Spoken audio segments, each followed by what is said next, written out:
পহিলা মাহৰ আৰম্ভণিতেই ওদালগুৰি জিলাৰ গৰুৱাজাৰত ঝৰা বস্তিত উখল মাখল পৰিৱেশে বিৰাজ কৰিছে। কাৰণ ইয়াত আদিবাসী সম্প্ৰদায়ৰ প্ৰচলিত টুচু পূজা দুদিনীয়া কাৰ্যসূচীৰে চলি আছে।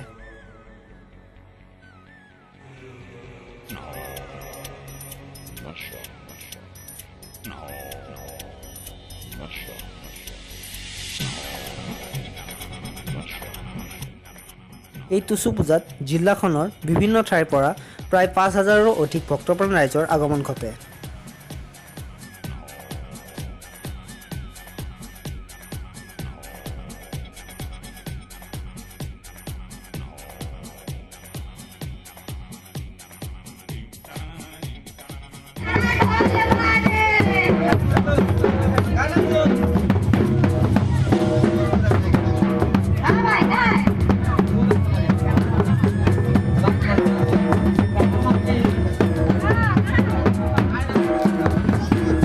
উপস্থিত হ'ব পাৰিছোঁ গৰুৱাজাৰৰ ঝৰাবস্তি অঞ্চলত। আৰু এই ঝৰাবস্তি অঞ্চলৰ যি আদিবাসী সম্প্ৰদায় আছে, আদিবাসী সম্প্ৰদায়ৰ মাজত প্ৰচলিত হৈ অহা যি টুচু পূজা, তেওঁলোকে এই টুচু পূজা আজি আঞ্চলিক ভিত্তিকভাৱে পালিব লৈছে। আহকচোন চাওঁ এই টুচু পূজা তেওঁলোকে কেনেকৈ পালন কৰিছে, তেওঁলোকৰ পৰম্পৰা, তেওঁলোকৰ লোক সংস্কৃতি আমি অকণমান চাবলৈ চেষ্টা কৰিছোঁ।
আদিবাসী সম্প্ৰদায়ৰ মাজত এই টুচু পূজা দুৰ্গামাৰ আন এক ৰূপ বুলি অতীজৰে পৰা প্ৰচলিত হৈ আহিছে।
দল আছে টুচু পূজাৰ যি কীৰ্তন কৰি আছে, তেওঁলোকৰ পৰা মই দুআষাৰ জানিব বিচাৰিম। যি কীৰ্তন দলৰ দলধিপতি আছে, তেওঁৰ পৰা মই দুআষাৰ জানিব বিচাৰিম। হয়, আপুনি কি ক'ব টুচু পূজাৰ বিষয়ে? যি মানে টুচুমাৰ পূজা হৈ আছে ইয়াতে, তেওঁ মানে বৰ্তমান কিহৰ কাৰণে আপোনালোকে কীৰ্তন কৰিব আহিছে, কেনেকৈ কি কৰি আছে আপোনালোকে জনাব নেকি আমাক?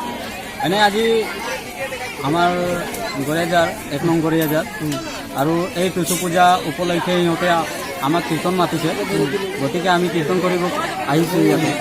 আৰু আমি খুবেই আনন্দিত যে আজি আমাক ইহঁতে ভাল পায়, আজি ইহঁতে আমাক কীৰ্তন মাতিছে। আজি আমি টুচু মাৰ উপলক্ষে আজি কীৰ্তন বজন কৰিম। টুচু হয় আৰু মাতা ঠাকুৰাণী জগত জননী বুলি আমি জানো। এই টুচু পূজাটো কিহৰ কাৰণে কৰা হয়?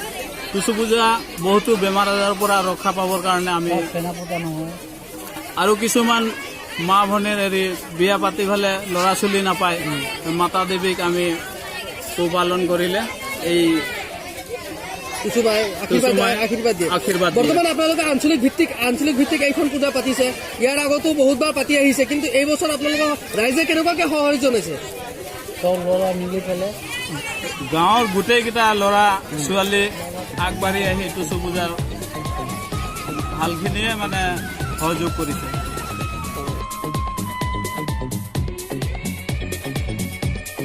আজি আপোনালোকক আসাম নিউজ 24/7 যিসকল দৰ্শক আছে তেওঁলোকক মই আজি আদিবাসী জনজাতিৰ যি টুচু পূজা আছে যি জনজাতীয় পূজা আছে তেওঁ আজি মই দেখুৱাবলৈ সক্ষম হৈছোঁ। নিজকে গৰ্বিত অনুভৱ কৰিছোঁ আজি এই অঞ্চলত আহি আৰু এই পূজাত আহি কিনে মই নিজকে ধন্য অনুভৱ কৰিছোঁ।